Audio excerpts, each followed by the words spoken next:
Hey guys, welcome into this Y'all Politics broadcast. I'm Frank Corder with Y'all Politics, and joining me today is Lucien Smith. Lucien is the chairman of the Mississippi Republican Party. Lucien, thank you for taking time today to give us an update about what's going on at the 2020 Republican National Convention. Absolutely, Frank. I'm happy to do it. I appreciate it. Well, you've been a very active, busy guy over the past couple of weeks getting ready for this convention. Now you've been out there on behalf of the state's Republicans. Tell us what your experience has been like during this pandemic, and what kind of the feel is at the convention right now. Well, I'll tell you, it's been very different. This is the third convention I've been to. It's the second one I've gone to as a delegate, and it is different, as you would imagine. Like everything else during this pandemic, it's different Sure. from anything I've experienced at convention. The National Executive Committee did what they call a 35F convention, which means instead of having the convention you think of where you've got 6,000 delegates plus guests, alternates, all together in some massive arena, we had 6 delegates from each state that met for the purpose of formally nominating the president and vice president. And in a lot of ways, there's a lot of energy in the room because it is a committed group of activists. They told us there might be special guests. And then that morning or the night before, the Secret Service moved in and started putting up steel barricades. So most of us figured out the special guest was probably not Sonny Perdue, although he was there, but the president came. But it was very different. It reminded me in a lot of ways of a state convention because it was such a small group. You basically talk to more or less every delegate there. Well, the one thing that I've noticed from just watching, there's a lot of energy going around, whether it's virtually or even in person, as you're experiencing. There seems to be more energy, more focus on this one compared to what happened last week at the Democratic National Convention. Is that the kind of feeling that you're getting, and that you're getting from your time there? It is. It is. I mean, I think one of the big differences, obviously, you've got these national polls that the national media likes to point out. And I'd remind people 4 years ago, several of the national polls had the president doing even worse than some of them do now. I think where the real difference is between the two candidates is enthusiasm. I think President Trump has some very, very enthusiastic supporters. I think people are energized to go out and vote for a Republican ticket. I don't think that's true on the Democratic side, and I think that's going to show itself on November 3rd. The difference in enthusiasm. I'll also say, Frank, I think one thing that Ronna McDaniel, who's the chairman of the National Republican Party, did very well when she made this conversion. You don't have huge crowds, but you still have some people at a lot of these speeches.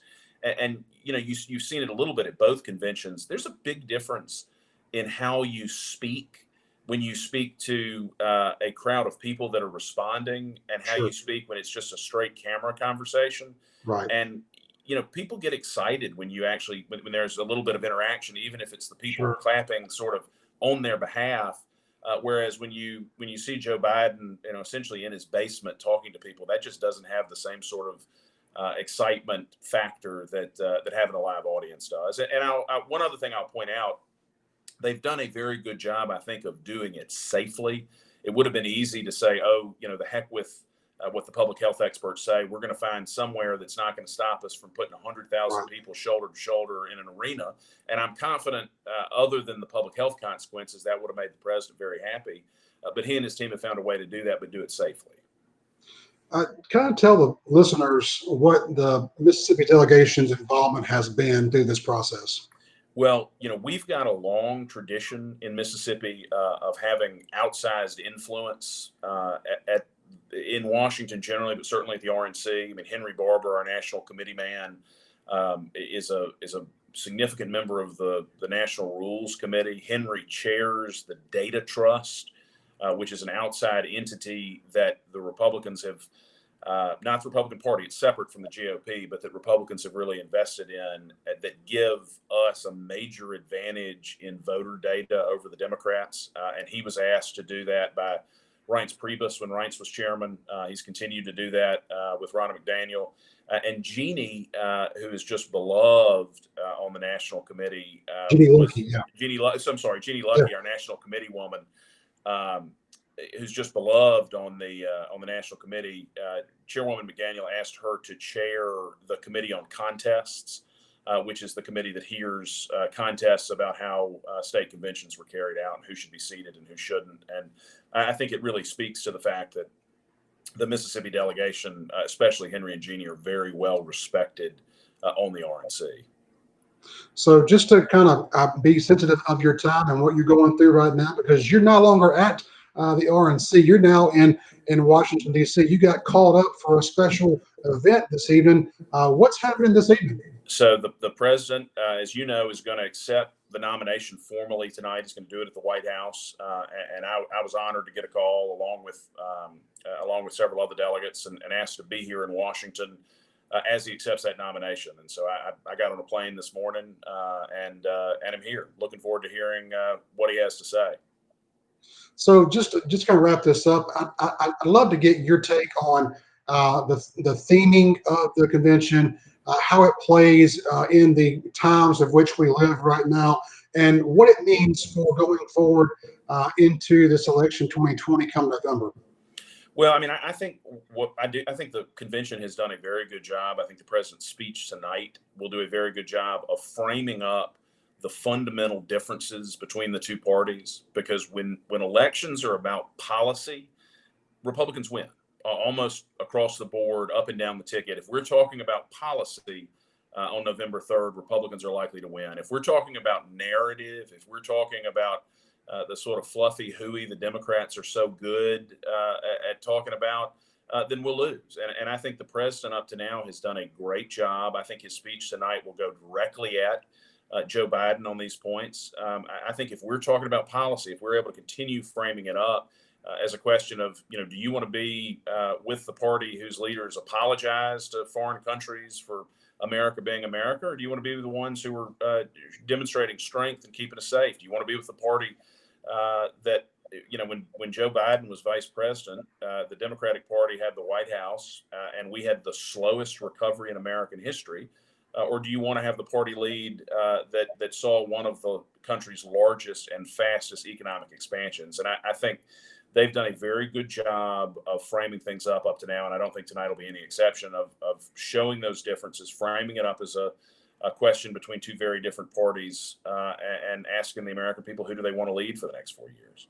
Last question I've got to ask. Yeah. Out of all the people who've spoken so far, apart from Trump and Pence, who's your favorite?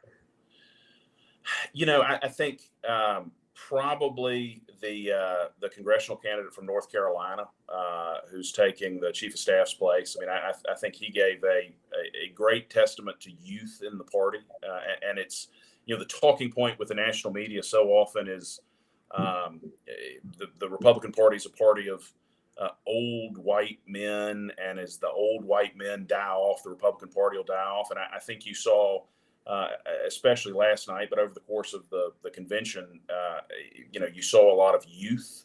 You saw diversity in support for the president. And I think that is organic, but I think it's something that we need to highlight to people, because there is a diversity of support for the president. And I think that'll be shown on November 3rd, like it was over this convention. I tell you, the most compelling one that I've seen was the gentleman from Cuba and giving his story. Yeah. That was very amazing and very compelling, and very a stark contrast between the two ideologies on the left and the right. So anyway, thank you, Lucien, for your time today. We appreciate you joining us and taking time out of your busy schedule. And thank you, Frank. We're looking for you in the crowd as the president speaks tonight. That sounds great, Frank. Thank you for your time.